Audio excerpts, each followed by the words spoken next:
सूर्य बुध शुक्र का मेल, सूर्य बुध शुक्र आपस में मिले हुए हैं, यानी एक ही घर में है, मैंने बताया। और केतु तीसरे घर में, केतु पुत्र का कारक होता है, इस बात को नोट कर लो। जिसका केतु खराब होगा उसके पुत्र संतान की उत्पत्ति होनी बहुत मुश्किल है। अगर हो भी जाएगी तो वो पुत्र किसी काम का नहीं होगा।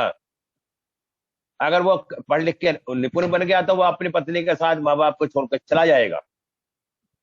मतलब व्यक्ति को पुत्र का सुख नहीं मिलेगा, कारण ये है। अब एक आदमी कहता है 30 साल की उम्र का उसका बच्चा है कि मेरा बहुत काम है, बच्चा बड़ा हाथ बटवाता है, काम करता है, वो शादी होते फुर हो जाता है। 7वें घर में या 11वें घर में अंदर, दूसरे घर के अंदर हो तो ये बहुत ही खराब योग होता है। चौथे घर में भी अगर केतु हो तो भी ये बहुत खराब योग। चौथे घर में अगर केतु है, जो बच्चे की उत्पत्ति होगी वो ऑपरेशन से होगी, ऑपरेशन करवाएगा, मां को कष्ट जरूर देगा केतु। ये आदमी की कुंडली में है तो पुत्री के जन्म के बाद पति पत्नी के रिश्ते बिगड़ते हैं। ध्यान, ऐसे में जुबान का खराब होना यानी कड़वा बोलना, एक दूसरे की इज्जत बिल्कुल न करना, कई बार चाल चलन का खराब होना, इन तीनों में से कोई ना कोई भी हालात बन सकते हैं।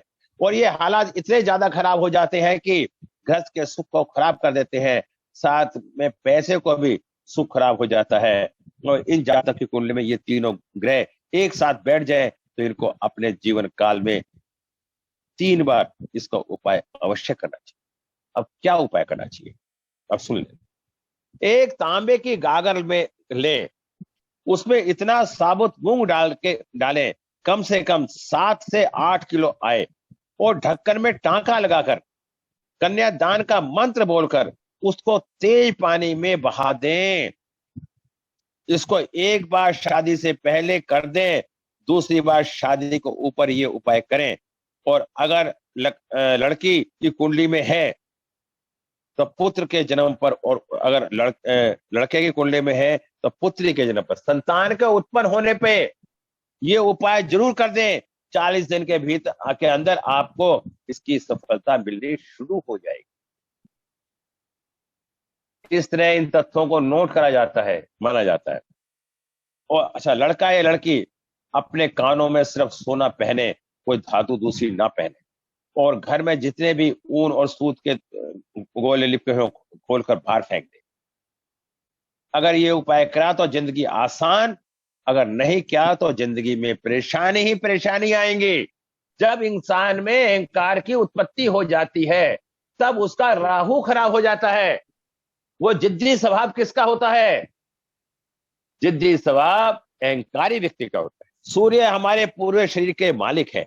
ये जब कमजोर होते हैं तो 2 चीजों में बहुत बड़ी कमजोरी देते हैं। एक तो स्वास्थ्य के अंदर बार बार खराबी आना, रोज छोटी मोटी तकलीफ लगे रहना, आंखों के अंदर कमजोरी रहना, इंसान का अंतर्मुखी होकर किसी के साथ घुल मिल ना पाना, वो किसी के साथ मिल ही नहीं पाता, जुड़े नहीं पाता। सबसे पहले हम स्वास्थ्य की बात करते हैं।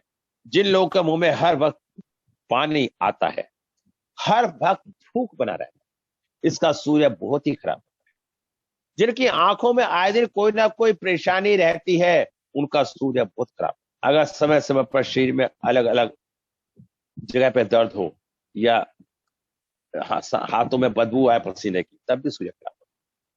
सूर्य देव खुद खराब नहीं होते, जब उनके साथ पाप ग्रह संबंध होता है तब ये खराब होते हैं। जब सूर्य के साथ राहु बैठ जाएगा तो ये सारी की सारी बातें उत्पन्न होनी शुरू हो जाएगी। इसके लिए क्या उपाय करने?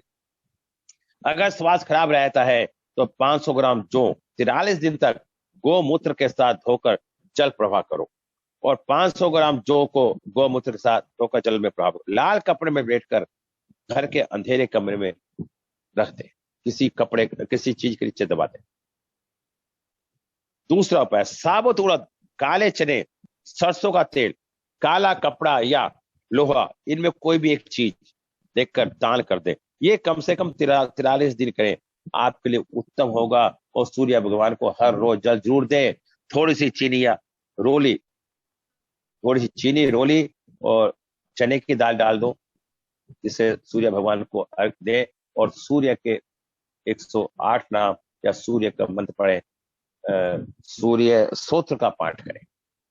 जब अंतर्मुखी होते हैं, बिना किसी मतलब के किसी के प्यार करने लग जाते हैं, सूर्य शनि राहु जब आपस में मिल जाते हैं और मंगल बद्ध हो जाता है, तो व्यक्ति किसी भी काम काज में टिक नहीं पाता।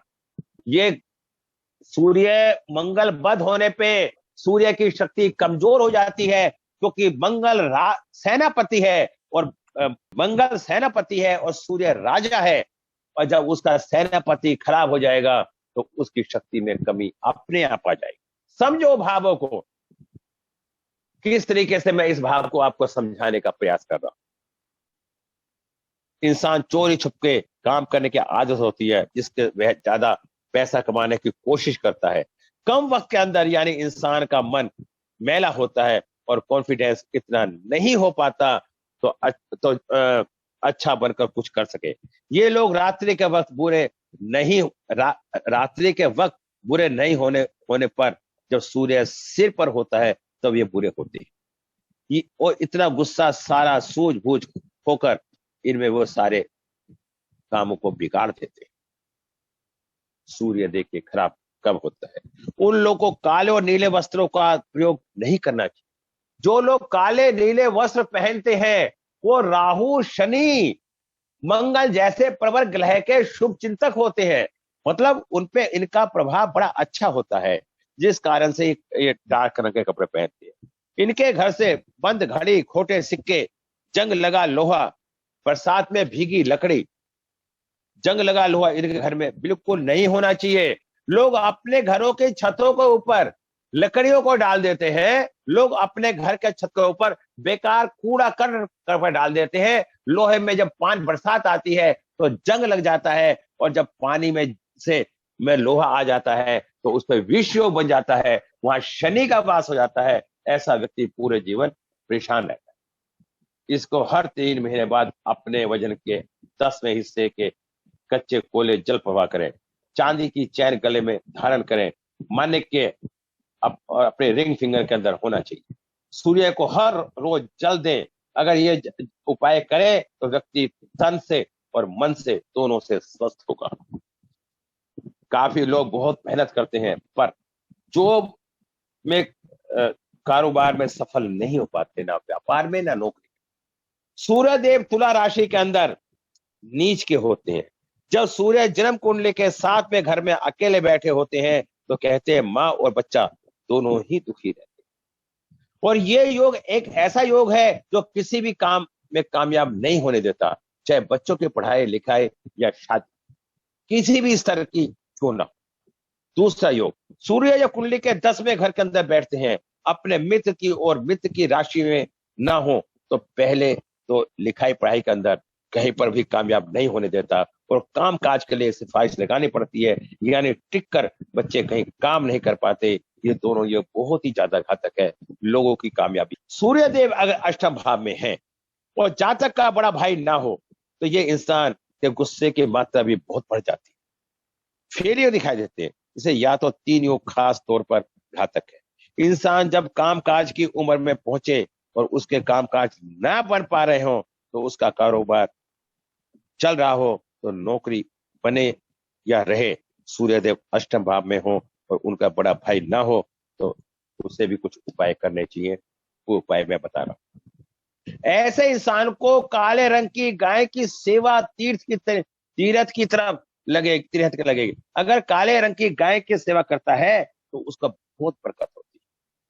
सूर्य देव जब जन्म कुंडली के 10वें घर में होते हैं तो इंसान को पढ़ाई लिखाई काम दोनों पर नहीं टिकने देते। इसके लिए हर साल 3 दृष्टिहीन व्यक्तियों को खाना खिलाना चाहिए, अंधे व्यक्तियों को, बेहद जरूरी है। जब तक ये नहीं करेंगे तो जीवन में कामयाब नहीं। काले और नीले रंगों का तो त्याग ही दे देना चाहिए और 43 दिन लगातार तांबे का सिक्का लेकर जल प्रवाह करें। और एक बात और बताता हूं आपको इसी के अंदर, अगर 10वें घर में सूर्य होता है, दूसरी विधि से बता रहा हूं मैं आपको, अगर 10वें घर में सूर्य है उसका कारोबार बहुत चमकता है। 10वां घर किसका है? कर्म का। और 10वें घर में अगर सूर्य है तो उसका कारोबार बहुत ही चमकेगा।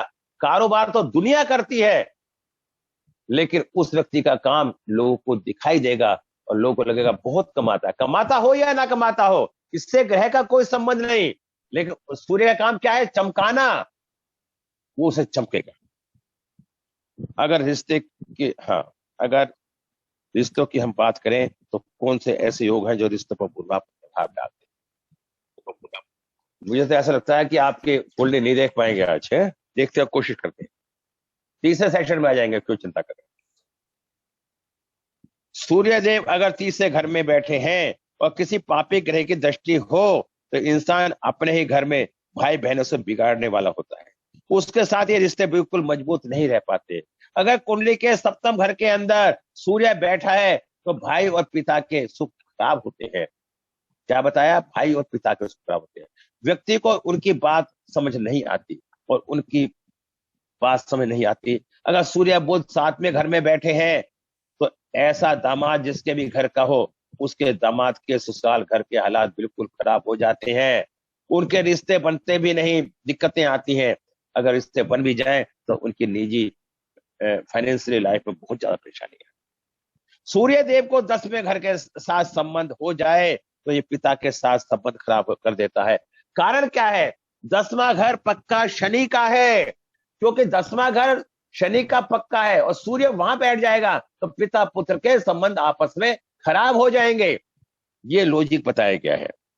हर शनिवार को उपाय में, अच्छा जी, सूर्य और पिता के सुखों के लिए खराबी के योग देता है और चाचा के साथ भी संबंध को बिगाड़ता है। अगर 12वें घर के साथ संबंध होंगे तो ये पति पत्नी के निजी सुखों को बिगाड़ देता है। क्योंकि 12वां घर किसका है? क्या कोई बताएगा? 12वां स्थान बेड सुख का है, डेप्रिशिएशन का है, पति पत्नी के सुख का है। अगर शनि वहां बैठ जाएगा तो उसे पति पत्नी के सुखों में कमी आ जाएगी। हर शनिवार को सरसों के तेल के अंदर मुंह देखकर दान देना चाहिए। गुड़ और गेहूं का दान हर रविवार को करें। चीनी बूरा आटा डालकर रोज चींटियों को दें।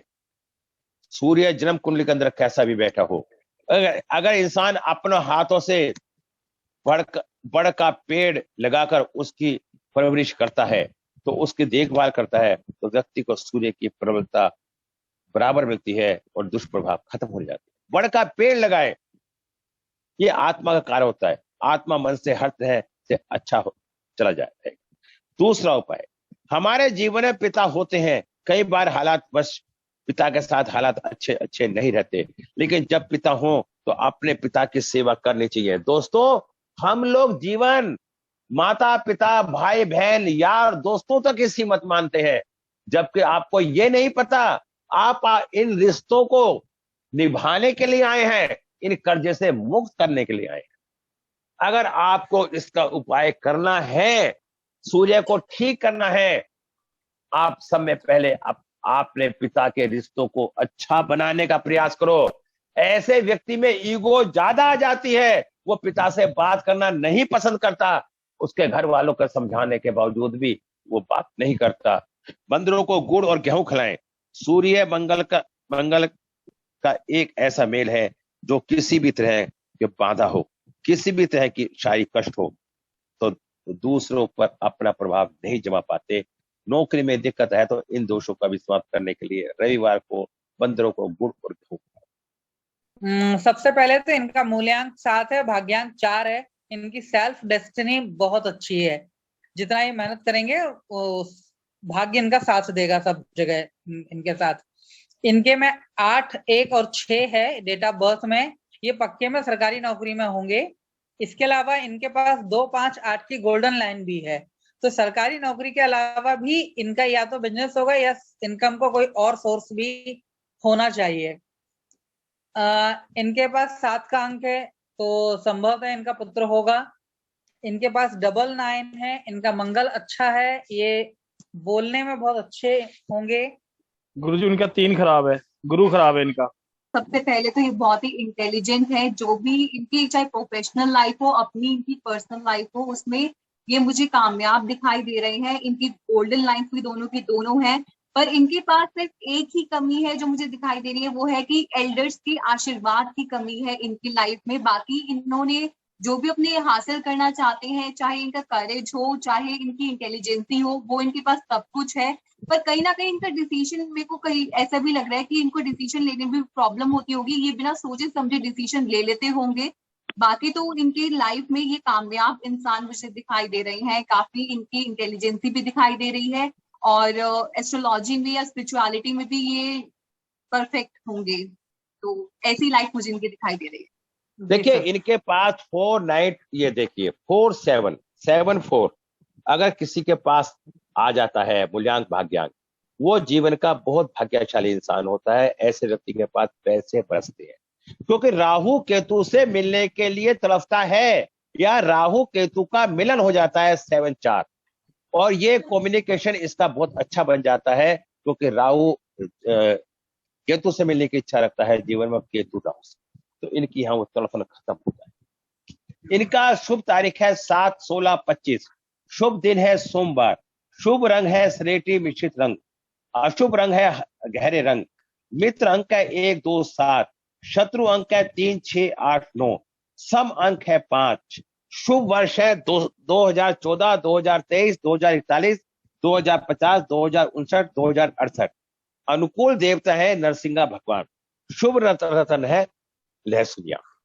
अब इनके पास सारे के सारे नंबर हैं, बहुत दिमाग की तेज है, बहुत उतावलापन है, विल पावर मजबूत है, उनका थ्रोट प्लान मजबूत है, 816 है, इसमें सरकारी नौकरी के योग बताते हैं, या वो बिजनेस करते हैं तो सरकारी नौकरी जैसे योग की फैसिलिटी इनके पास उपलब्ध होती है। हम खाली 816 से सरकारी नौकरी नहीं कहेंगे, उसे वो सारी सुविधाएं उसके पास होंगी, तो इनके पास वो सारी सुविधाएं हैं। 5 और 7 ये दिखाता है भावनात्मक है, जितनी प्रवृत्ति की नहीं है। जिसके पास 5 नंबर सेंटर में आ जाता है, वो 2 की 4 की 8 की 6 की 7 की 3 की पूर्ति कर देता है, थोड़ी बहुत पूर्ति कर देता है। इसलिए इनके पास 3 नंबर मिस हो गया, तो इसकी पूर्ति वो ज्यादा नहीं कर पाया। 3 नंबर बृहस्पति, महिला के लिए वैदिक ज्योतिष में बृहस्पति किसका कारक होता है, क्या बता सकते हैं आप? पति का कारक। पति का कारक। और इनके पति की डेथ हो गई, इनके पति की डेथ हो गई, और इन पे 3 नंबर बड़ों का, गुरुओं का आशीर्वाद की कमी रही, और पति की इनकी डेथ हो गई, जिस कारण से इनका बड़ा बड़ा जीवन एक बदल गया। इनका तुला लगन है, शुक्र लगन में बैठा है, ये सुंदर है, चंचल है, बुद्धिमान है। केतु सूर्य 12वें स्थान पे, राहु 6ठे स्थान पे बैठा है, तो राहु 6ठे स्थान पे बैठ के ये तो साबित करता है कि ऐसे व्यक्ति के पास धन की उत्पत्ति होगी, धन अच्छा होगा, और केतु हमेशा ऊंचाइयों पे लेके जाएगा। सूर्य के साथ केतु बैठ जाता है तो यहाँ कहीं ना कहीं पिता के सुख में भी कमी आ जाती है। उधर 3 नंबर में पति के सुख में कमी आई, और यहाँ पिता के सुख में भी कमी दिखाता है। अब 7वें नंबर पर शनि बैठा है, शनि भी वक्री बैठा है, और शनि भी नीच बैठा है। जब शनि नीच का होके 7वें स्थान में बैठ जाता है, तब पति या पत्नी में से किसी की मृत्यु होने की संभावना पूरी होती है, क्योंकि यहाँ पति की, ये लेडीज की कुंडली है, इनकी 7म दृष्टि तुला राशि पर पड़ती है, तुला राशि से उच्च का शनि हो जाता है, तो इस ऐसे व्यक्ति की, ऐसी महिला की या की होगी एक चर्चा समाज में बहुत ऊंची पाई जाती है, सम्मान मिलता है ऐसे उसको। और मंगल और गुरु ये साबित करते हैं कि ऐसे लेडीज के संबंध लोगों के साथ काफी अच्छे होंगे, बड़े लोगों के साथ। मैं आप दोनों की समानता बताता हूं, आपस में क्या समानता है दिखाई दे रही है आपको। देखो, शुक्र इनका अच्छा है, शुक्र 6 नंबर है, केतु इनका अच्छा है, 7 नंबर है, इनके बेटा है, पहला बेटा है, और बेटी भी है। जब 4 और 7 होते हैं तो पहला बेटा होता है। 2 नंबर है, चंद्रमा इनका अच्छा है, चंद्रमा भी इनका मैंने कुंडली में देखा, अच्छा दिखाई दिया मुझे। चंद्रमा कहाँ बैठा है? हाँ, लगन में बैठा है, चंद्रमा भी अच्छा है। तो अब मैं इनकी कुंडली को मैं हर हाल से, हर एंगल से जो देख रहा हूं, चारों तरफ से ये कुंडली मुझे अच्छी ही अच्छी दिखाई दे रही है। 3 नंबर की कमी है, इनको लीवर की से संबंधित प्रॉब्लम हो सकती है, पित्त की थैली में समस्या हो सकती है, और मैंने इन्हें बताया तो इन्होंने माना कि हाँ, उनकी पित्त की थैली में ऑपरेशन हुआ है उनका। 3 5 3 नंबर ना होना समाज में स्थान नहीं बना पाता ऐसा व्यक्ति सिंह राशि में किसी के चार्ट में किसी भी भाव में आ जाती है, वहां पर लाइट हो जाती है। मेष लगन, उनका 5वां हाउस सिंह राशि होती है, सिंह राशि होती है, और 5th हाउस में लाइट आ गई तो 5th हाउस होता है आध्यात्मिक ज्ञान की क्रिएटिविटी, लव लाइफ का, बच्चों का पोस्ट ग्रेजुएशन या स्टडी। 5th हाउस हमारी एजुकेशन का है, एजुकेशन का। अगर 5th हाउस में किसी के सूर्य आ जाएगा या सूर्य की राशि आ जाएगी तो वहां लाइट लग जाएगी ना। किसी का सिंह लगन है और सिंह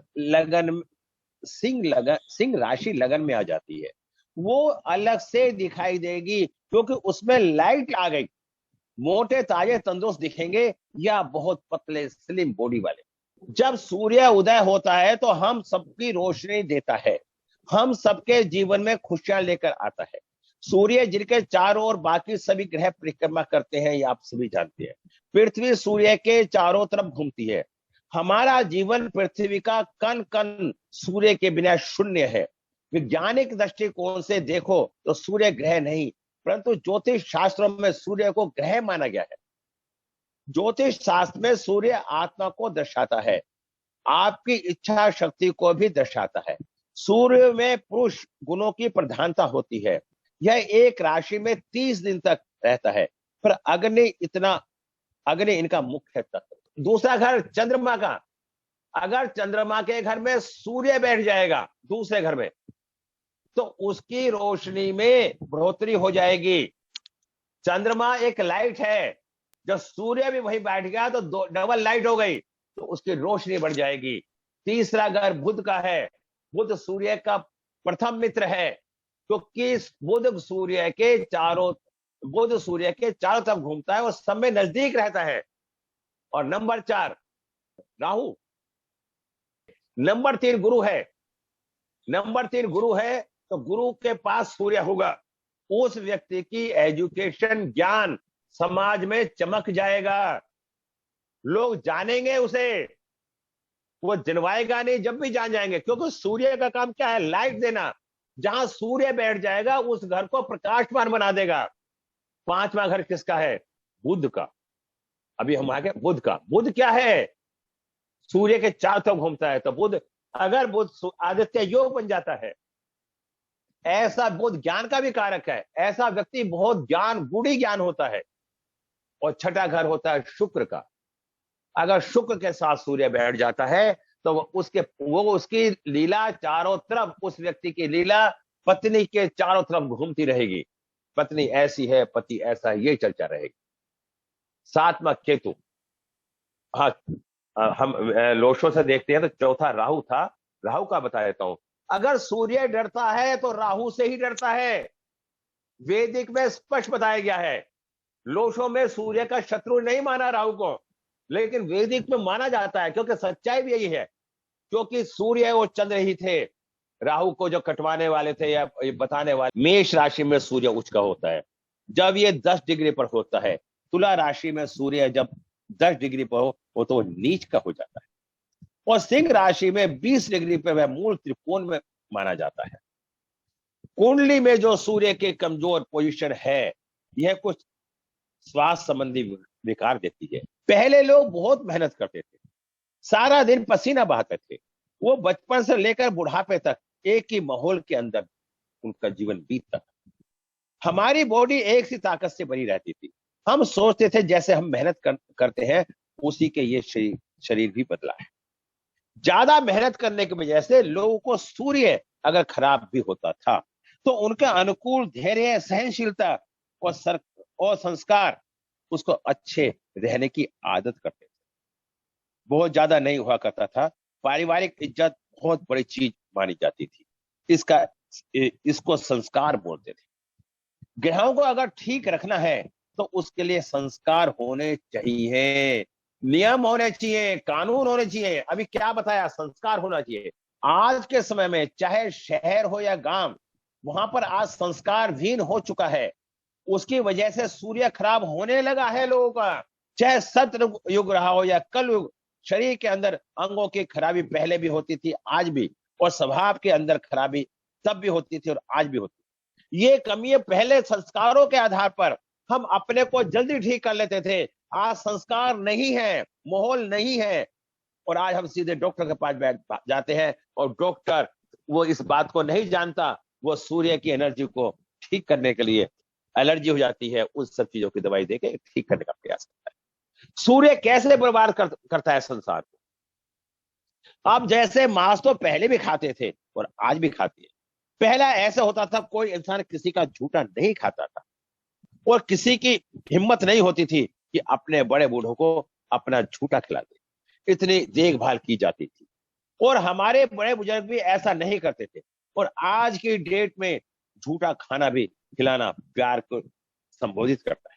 आज हम एक दूसरे के मुंह में खाना खा लेते हैं, उसने उसमें से खाया, उसी में से लेकर दूसरे ने भी खा लिया। ये सूर्य खराब की निशानी है। मान लो आपके ग्रह खराब है, जब आप अपना झूठा खाना किसी को खिलाते हैं तो उसकी भी सजा आपको भोगनी पड़ती है। झूठा खाना, आपके झूठे विचार बनते हैं। जो भी लोग एक दूसरे का झूठा खाते हैं उनकी सोच आपस में जुड़ी ही रहती है। शराब जब बनती है तब उसके घोल के अंदर कीड़े नहीं पड़ जाते जब तक शराब नहीं बनती। तो इससे बड़ी झूठ कोई नहीं हो सकती। और आप अपने आप को धोखा देकर बोली गई बातें सामने वाले को धोखा बाद में है। इससे बड़ा अपराध कोई नहीं हो सकता। सूर्य या खराब होता है, इंसान को बर्बाद करने का काम भी करता है। अगर जन्म कुंडली के अंदर थोड़ा सा भी सूर्य खराब है, बैठा है, तो आपको गलत दिशा में लेके जाएगा, आपके काम ठीक नहीं होने देगा, आपके अंदर नकारात्मक ऊर्जा की उत्पत्ति होगी। जितने भी लोगों को लूटने का काम करते हैं, किसी का कत्ल तक कर देते हैं, और जो लड़ाई करते करते मरने मारने का तुल जाते हैं, थोड़ी सी पड़ोसी से, अनजान आदमी से कोई गलती हो तो उसके जान की प्यासे हो जाते हैं, निर्दयता करते हैं, उनका सूर्य या तो खराब होता है या शत्रु भाव होता है। जो झूठ बोलते हैं, फ्रॉड करते हैं, फ्रॉड करने से कहीं आगे निकल जाते हैं, सूर्य खराब होने की निशानी है। ऐब भी छुपा के क्या करता था। आज की डेट में सबसे बड़ा ऐब है वो शराब, और लोग दिन में भी पीते हैं, रात की तो बात और। सूर्य देव के धातक योग जिसका ग्रस्त पर असर पड़ता है। वैसे तो सूर्य ही हमारा जीवन है, लेकिन जब सूर्य का प्रकोप बढ़ता है तो सूर्य जीवन देने वाला नहीं, लेने वाला भी हो जाता है। जहां पर सूर्य सूखा पड़ जाता है, पानी की एक बूंद नहीं गिरती, वहां पर सच में त्राही त्राही हो जाती है। इसी तरह सूर्य के जब भी पापी ग्रह बैठते हैं तो ये ग्रस्त के लिए बहुत ही घातक हो जाते हैं। सूर्य देव के जो दुश्मन ग्रह हैं वो कौन है? शनि, शुक्र और खास तौर पर उनके दुश्मन है शनि, शुक्र और राहु। जब भी जन्म कुंडली में सूर्य, शनि, शुक्र तीनों एक घर में अंदर बैठे हो, तो इनमें से दो ग्रह इकट्ठे हो और तीसरे की इन पर दृष्टि हो, तो ये लोग गृहस्थ के जीवन को नाश कर देते हैं। अगर ये औरत की कुंडली में हो तो उनके पति के ऊपर बहुत घातक हो सकता है। इससे ये योग भी होता है जिसके अंदर पति पत्नी के बीच कोई तीसरा आ जाता है। कुंडली में यदि सूर्य, शनि, शुक्र का मेल है और हम घर के अंदर के फर्श लाल रंग का कर दें, और भी घातक हो जाता है। और ये पति पत्नी सुखों को नरक जैसी जिंदगी दे देता है। सबसे बुरा योग इसका जब बनता है जब इनके बीच में कोई भी एक चौथा ग्रह आकर बैठ जाए, बुध को छोड़कर, क्योंकि बुध एक अच्छा ग्रह है सूर्य के लिए। जीवन साथी की जान पर भारी हो जाता है। उपाय बता देता हूं। मिट्टी के दो घड़े के अंदर लाल रंग के पत्थर भरकर लें और उसमें दूध भी भर दें और किसी वीरान जमीन के अंदर दबा कर आए। ये उपाय आपको बहुत ही अच्छा सिद्ध होगा। सूर्य, बुध, शुक्र का मेल। सूर्य, बुध, शुक्र आपस में मिले हुए हैं, यानी एक ही घर में है। केतु तीसरे घर में है, 8वें घर में, 7वें घर में या 11वें घर के अंदर या दूसरे घर के अंदर हो तो ये बहुत ही खराब योग बनता है। चौथे घर में भी अगर केतु हो तो भी ये बहुत खराब योग बनता है। इसका नुकसान क्या है?